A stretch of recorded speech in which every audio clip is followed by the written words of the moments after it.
Sekitar seminggu yang lalu, tepatnya 8 hari yang lalu, aku udah review custom ROM andalanku plus sama kernel andalanku juga ya guys. Dan itu adalah MIUI Hellas versi 12.0.3. Kemudian muncul lagi MIUI Hellas yang mirip, tapi untuk versinya beda, 12.5.7. Aku langsung penasaran ya, langsung aku download. Terus langsung aku pasangin juga pakai kernel yang sama, apakah hasilnya lebih baik atau malah kurang dari sebelumnya. Oke, simak terus guys.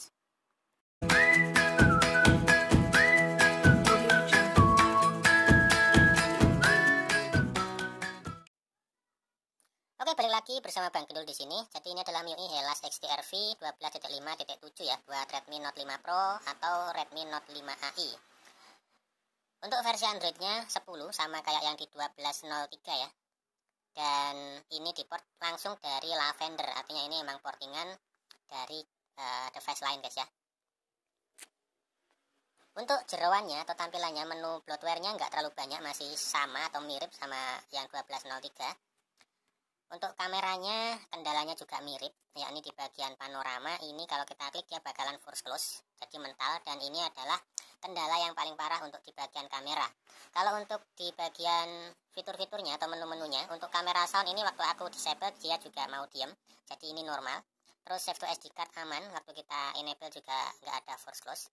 Kemudian untuk watermark sama timestampnya ini dia berfungsi dengan baik guys, jadi dia mau muncul. Kemudian di bagian bawah juga ada fingerprint shooter dan ini berfungsi dengan baik. Untuk hasilnya kurang lebih kayak gini ya. Terus di bagian video juga sama aja, sudah ada image stabilization, dan untuk image stabilization nggak terlalu kerasa ya menurutku, jadi goncangannya cuman sedikit berkurang gitu kalau kita pakai buat record, tapi aku nggak nampilin hasilnya ya.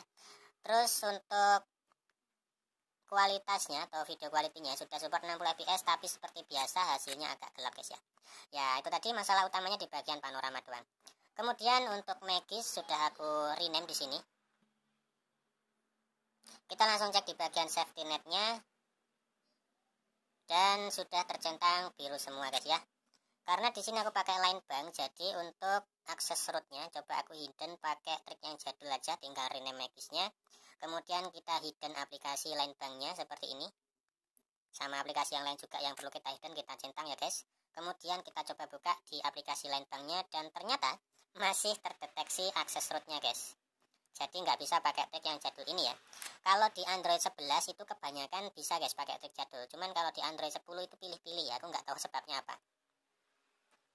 Oke, langsung kita buka ke bagian dalamannya ya. Untuk dalamannya seperti ini guys.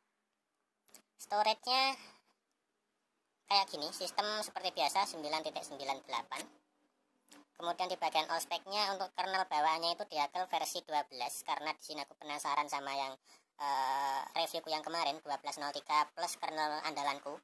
Jadi aku samain ya, nanti hasilnya kayak gimana kalian bisa bandingin sendiri sama videoku yang sebelumnya. Jadi di sini juga aku ganti kernelnya pakai Mystic EAS yang 8.2 ya, sama. Sebelumnya aku juga sudah tes untuk Mystic yang versi terbaru 8.3, tapi hasilnya menurutku kurang stabil. Makanya aku ganti yang ini sekaligus mau aku compare sekalian guys. Di bagian SIM card dan mobile network kita cek dulu ya. Untuk preferred network tipenya ya masih sama ya, tetap 3 pilihan doang guys. Kemudian untuk connection dan sharing di sini ada keterangannya VPN, tapi aku nggak tahu, benar-benar nggak tahu ini bisa buat sharing VPN apa enggak ya. Yang jelas tampilannya cuma kayak gitu. Terus ada privat DNS juga guys. Kemudian di bawahnya untuk menu wired partnya atau Xiaomi partnya nggak ada ya guys ya. Jadi untuk menunya di sini standar kayak MIUI biasanya. Dan di bagian ini aku nggak nemuin bug ya. Di wallpaper dan personalization kayak gini, waktu aku cek di bagian tema itu muncul ya guys. Untuk temanya mau muncul seperti ini. Terus di bagian wallpaper juga muncul. Untuk font kita cek dulu, dan untuk fontnya juga bisa kita ganti guys. Di sini untuk font yang aku pakai itu namanya Lovely Cake ya, Lovely Cake, kalian bisa cari kalau misalkan suka. Di bagian always on display di sini bisa diaktifin juga, tapi menurutku ini nggak penting karena lebih boros baterai ya. Untuk double tap to wake, double tap to off-nya itu normal, nggak ada kendala. Terus di bagian sound kita cek paling bawah, tentu aja ada sound effect atau sound enhancer-nya ya. Ini bakalan bisa kita atur kalau kita sudah colokin headset guys. Kemudian di bagian notifikasi dan control centernya kayak gini tampilannya.